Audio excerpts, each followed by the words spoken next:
Alright, so this is my reaction to episode 4 of the Yuri horror anime Roll Over and Die. Let us get started. That orc really out here just... Jesus Christ, girl, you could have broken your neck! Both of y'all could have broken your neck. How long was that drop? Hey, where'd you get that torch? Must have had it in her inventory. They were showcasing us how big it was from like that zoom out. And also they got this big staircase that's going on right now. Hopefully it doesn't crumble upon their feet. I don't know why, I just saw a sign up about this doorway and I'm just like, very modern. Ah, a spiral.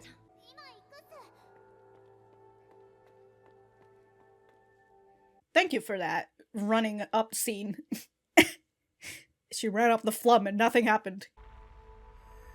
Ah, yes. A spiral. Oh, are all these tubes in a spiral? Well, it's on the face of the org, yeah. Is it counterclockwise, as the narration said? Well, there goes your torch. It ain't a horror if there isn't somebody who just leaves notes. Divine revelation. Nobody but myself, as there's just a bunch of people merge into each other. I want to connect. Oh, just like everybody else. In the experiment, I mean. True wisdom. True wisdom equals total control? Sara hears somebody calling out for help. She has to go. Could be a trap, guys. They're like, let's walk down this spiral staircase. I think she's this way. Oh, wow. What a nicely lit room.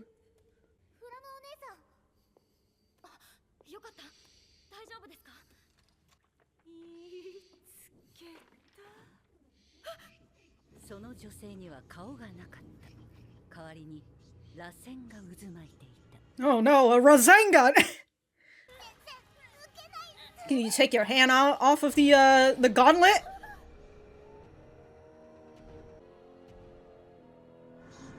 Oh, he finally made his way. Okay, that's actually kind of funny. The way he just peeks out like that. Found you. That's the whole point! What if she asked that when she could just get her hand and just... She could have just chopped it off, but you know, she decided to go for the wow, you see how cleanly that launched it off? Hey, the gauntlet! Good on you, picking it back up. Thanks to you for making it quick.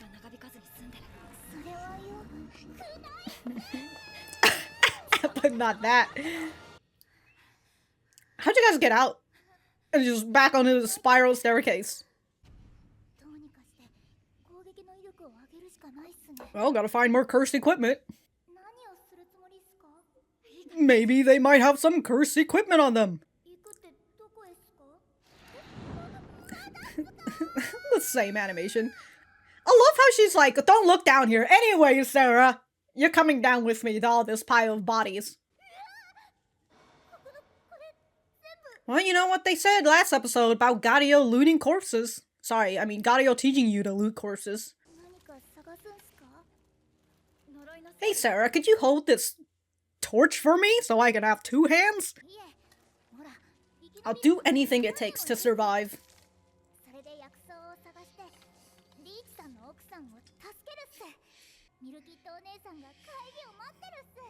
Well, don't let Dane hear that. Oh, free shoes! Well, yeah.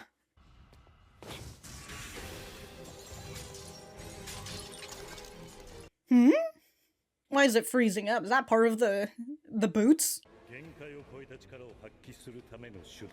Thanks, Gadhio. Look at Gadhio. He just teaches her things, even though she might not even be able to use it. Alright, Sara, get in there. Time for a little distraction. All that good at defensive magic.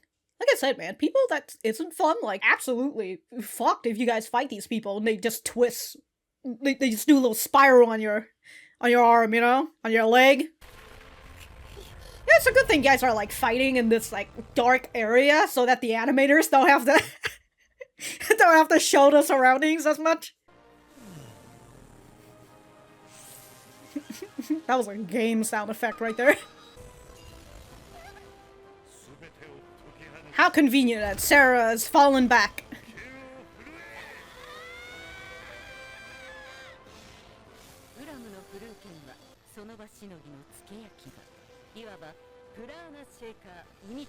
Prana Shaker Imitation? Did the narrator just come up with that move name?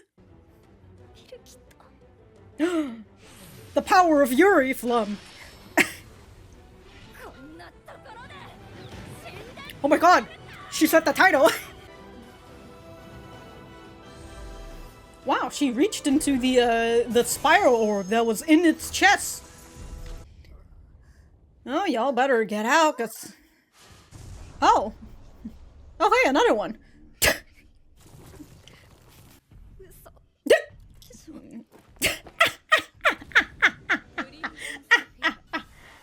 Crimson Spear? Oh my god. Oh hey, Neigass. Oh, just a ladybug crawling on you. She just put you back into the field of flowers?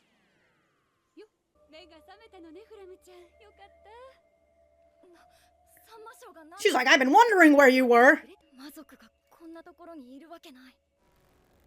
Jesus Christ, 33,000. Oh, Sara.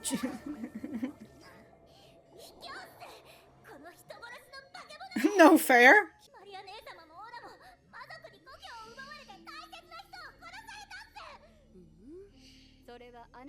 Well, she was 2 years old, so I don't know. Oh, this is the Church of Origins experiments? Well, you were raised into it, so. Well, you see, long story. Hey, Neigass, can you, fucking beat up Jean for me? That would be great. I know you can't kill and all. She's just still in that bubble.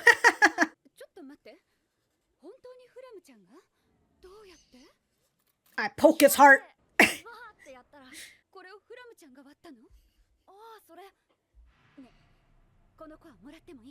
I mean, you're already holding it. Wow.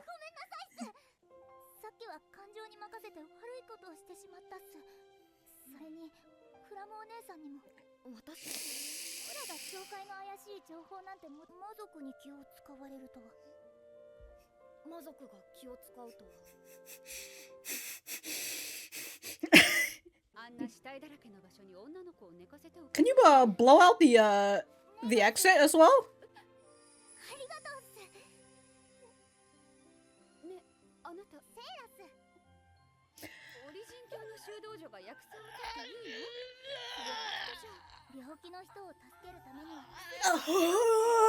Oh god, I'm getting lightheaded. I'm a naughty little nut.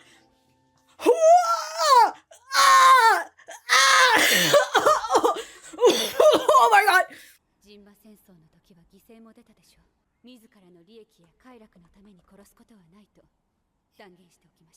Huh. Who are you swearing by? Well, y'all are demons.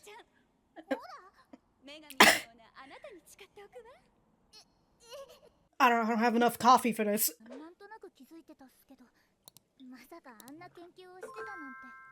What do you mean? Well, they're in bed with the church. Come on now.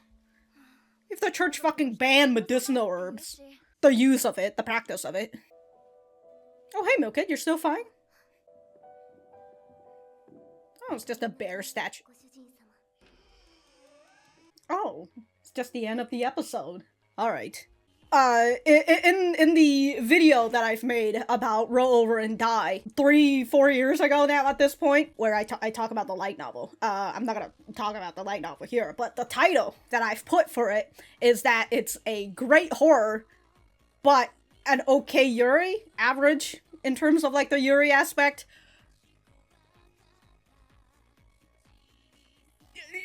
You know, and then when they were introducing Neigass, I'm just like, oh, Neigass is the one who... I don't know, Neigass. How old... How old is... Oh my god! It's Sara! She's in here now! Oh my god! Good on you, Sara! You've joined the table of friendship, I guess. I guess we'll also get to see those 2 other seats filled out. Hopefully, who knows? But yeah. Anyways, how old is Sara? Hello? I genuinely felt I was cringing so hard. Also because I've had like a bunch of coffee as well. Too much caffeine for me, but I genuinely felt cruelty and camaraderie. Anyways, I genuinely felt so lightheaded. I felt so lightheaded. I was just like, oh my god, like I actually like stumbled backwards. That's how lightheaded I was feeling in that whole scene with Neigass, just being like, oh my god, she's like a goddess. Anyways, giving me flashbacks. That's all I'm saying. Giving me flashbacks. But that is, I believe, the end of the first light novel, I believe, because if I remember correctly, the climax of the light novel, the first volume, is with the org and the revealment of the Church of Origin doing all this experiment shit. Who would have thought again that a church would be so evil? A church that is monopolizing medicine, and a church that may or may not be monopolizing religion as well, would be conducting experiment, and also the kingdom is a part of this. Who would have thought the kingdom that allows the church to ban medicine is a part of this whole fucking spiel, you know? Who would have thought? I will say, in terms of like the battle scenes and everything, the combat and whatnot, it does feel very lackluster. I do think in episode 2 they kind of showcased it a little bit better, but you can kind of see that a lot of their action scenes or their quote-unquote gory scenes that we've seen so far are them in darkness, in darker scenes, so then they don't have to animate as much because they're in darkness and all that jazz. So I can see where they're kind of doing what they're doing and going in terms of like animating these combat scenes and whatnot. So I won't be talking too much about that because, again, the only thing that I will tell you is that it feels very lackluster. But this whole episode, again, is the reviewment of the experiment. Sara notices on the ceiling the spiral, which is one of, she says, a symbol of the Church of Origin. And as we've learned with the Church of Origin, like one of the priest's narration about the Church of Origin, they literally mention spiral twice. So, you know, spiral into the church and all that jazz. So Sara sees that. She reads/hear Flum read out the notes about them literally talking about holy divination and all that jazz. And she's just like, oh, this is kind of like a scripture. So all of these signs, she has the suspicion that it is the church. It's just that she can't believe it because she was literally raised into the church. And so the idea that these people who have raised you, who have saved you, are actually evil this whole time. It's hard to try to get out of it, but, you know, it's a good thing that Sara, even though she was raised into this religion, she still has her own mind, right? She still believes in her own things. That's why we can see it, because, you know, if she wasn't okay with going against the church's teachings and their laws and going to help find the herbs because she just wants to help people, if she wasn't like that, then she would definitely be more adverse to believing the truth, which is the church is evil. So consider the fact that she is more of I actually just want to help people. At some point it might not even matter whether I'm a part of the church, I just want to help people. So that allows her to overcome it rather easily, but at the same time, she literally had the evidence right there. And then she had another huge evidence, which is a literal demon coming to help them, right? I do love that, like, I do love the ending scene where they're like, yeah, we defeated it, and then another orc just jumped down, and and Sara and Flum are just like, well, we're fucked. Just flop on the ground. And then Neigass just comes in and just like, and yoink, that's it, we're done. At the same time, even though, I guess I'm already at this point, even though Neigass came and, like, just destroyed its body, she didn't manage to destroy the core. So that's why she was so surprised when she hears that Flum destroyed the core. Not only did she defeated the org, the spiral org, she broke the core as well. And she decided, oh, can I have this broken core? Even though she literally could have just taken it. It's not like Flum could, it's not like Flum or Sara could say anything. Their stats are like at 1,000, and she's at 33k. But she's a nice demon, right? She's being cordial, and she's like, hey, can I keep it? And that actually gives Flum a little bit of power, right? Just Flum being like, well, can you release Sara? Right? Again, that's Neigass. Not really. She doesn't really need to do that, but she is kind. In her own ways, perhaps. She is kind, and she is willing to give a little bit of power to Flum in that moment. And also, she calls her Flummy, so, she really likes Flum. Good for her. And also, the fact that the demon, Neigass, now knows about the story, and she's just like, wow. What a fucking shitty situation, Like, I haven't seen you with the party. Where have you been? And I do love that she talks about that. She's like, yeah, we've met one time in the demon realm, they were literally, the hero's party is literally trying to kill them. And she's just like, it's alright. Hi, Flum, how are you doing? It's very opposite of, like, the hero's party, who are very hostile. Well, again, in terms of very hostile, I mean just Jean. And then Gadhio and Eterna are kind to her, and then the other three are neutral. Yes, even though Zero likes her, she's a big fucking pushover.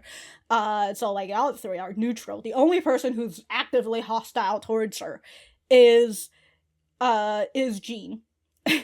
But, again, the people who are neutral towards her, and neutral towards what the fuck Jean says, they're basically are considered hostile towards Flum anyways.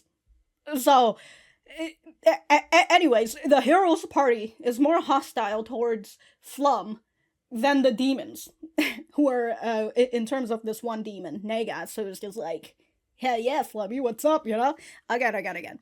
But yeah, again, this whole episode is just to showcase, the experiment that the Church of Origin is going through. In terms of the laboratory that they're showcasing, it's unfortunately lacking in a map, right? In terms of knowing which direction is which.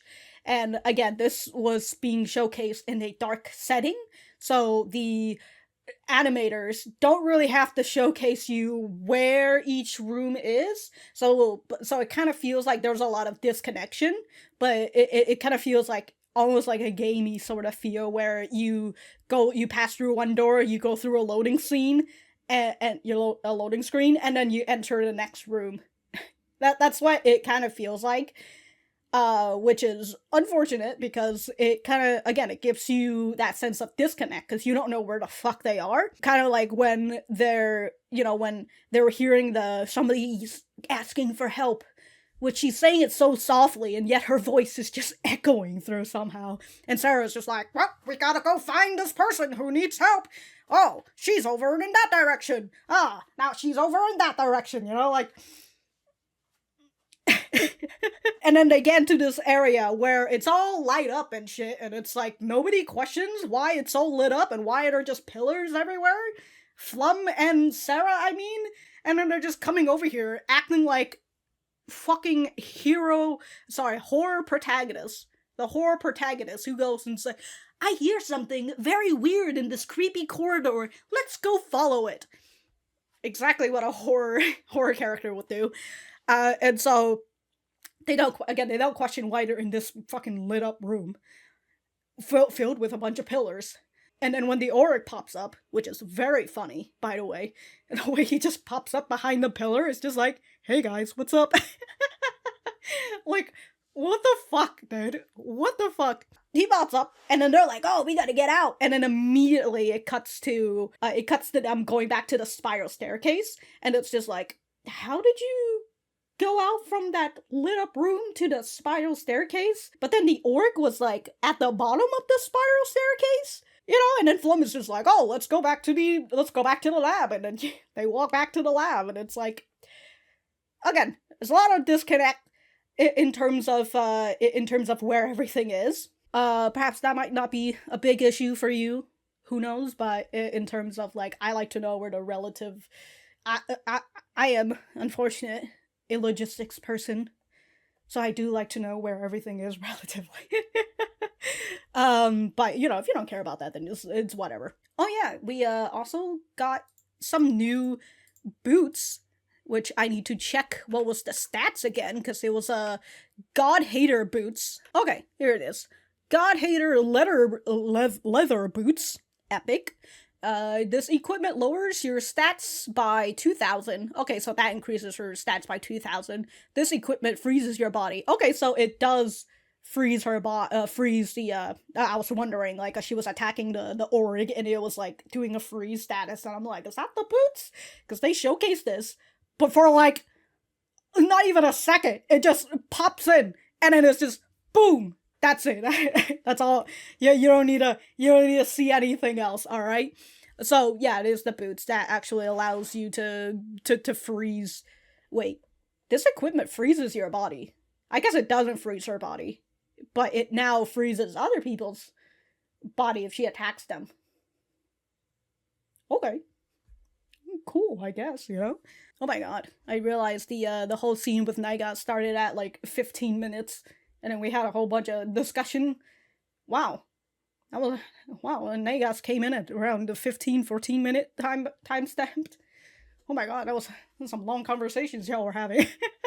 Anyways, we've got a little bit more of Gadhio teaching Flum, and Flum using that as we see that Flum has been learning or imitating other people in the heroes party, because she's done that before with the way that Cyril does her attack, and now here she is using Gadhio's attack, which is Calavier arts, and it takes your stamina and it turns it into prana, and prana is like purer than magic and whatever. So there's that whole fucking spiel, you know, she's gotta charge up for that. But again, that kind of just goes into the whole action scene and being a little lackluster, but whatever, I'm skipping past that point. The next point that I'm going to talk about is the whole thing with Neigass blushing at Sara. But I am going to be talking about the light novel, so if you are not a light novel reader, this is your time to click off, so I'll see you in the next episode and all that jazz. Anyways, light novel readers, I made mention about the fact that Roll Over and Die is a really good horror series, but very average and maybe even a little in terms of Yuri, because they showcase Neigass like kind of having a crush on Sara, and then eventually later on in the light novel, she takes Sara. She takes Sara because something had happened to Sara at that time. I can't remember, but she just swipes Sara, and I'm like, all right, great and all, but and then we have the other sort of pairing with Eterna and that little girl, And uh, whether, I think in, huh, I can't remember. I made mention that is this the climax of volume 1, because I'm kind of basing it off of this being episode 4, and usually when it comes to anime, volume 1, you know, each volume they would condense it into 4 episodes. So that's why I kind of make that assumption. But I actually can't remember whether the climax is with Milk It being taken, and then Dane's goons are just like, oh, you gotta run away from us or whatever, you know, because there has to be we're gonna have a chase scene at some point, and I can't remember whether that's from volume 1 or whether that's from volume 2. But I also can't remember whether in volume 2 was the other chase scene that happens, with like the fucking eyeballs. I believe it's with the eyeballs, right? Because again, there's like 2 or 3 chase scenes that we've got of just Flum running away. And so, and like, we've got the showcase of Ed and Johnny. And so I'm just like, I know Ed and Johnny gets fucked over at some point. I can't remember whether it's volume 2 or volume 3. But yeah, are we going to see 2 chase scenes in this? I can't remember. But if we're falling in volume 2, because volume 2 is when Eterna leaves the party, I believe, right? And that's when Flum meets up with Eterna, and then, you know, heals Milk It of the mustard toxin that she has and all that jazz. I also can't remember when Milk It's former master, the one that put the mustard toxin on her. I can't remember when she comes back into play, whether that's volume 2 or volume 3. You know, because it's like the whole thing of like, oh, Milk It had no emotions back then, but now that she has somebody who cares for her, suddenly she has emotions. Wow. And so there's that whole spiel. But. Is volume 2 the one with the children? The kids? Because, like, there's, like, those are the kids that, like, especially one of those kids, because, they're, like, from the orphan or something? I mean, that's where the girl with, like, was her eyes stitched?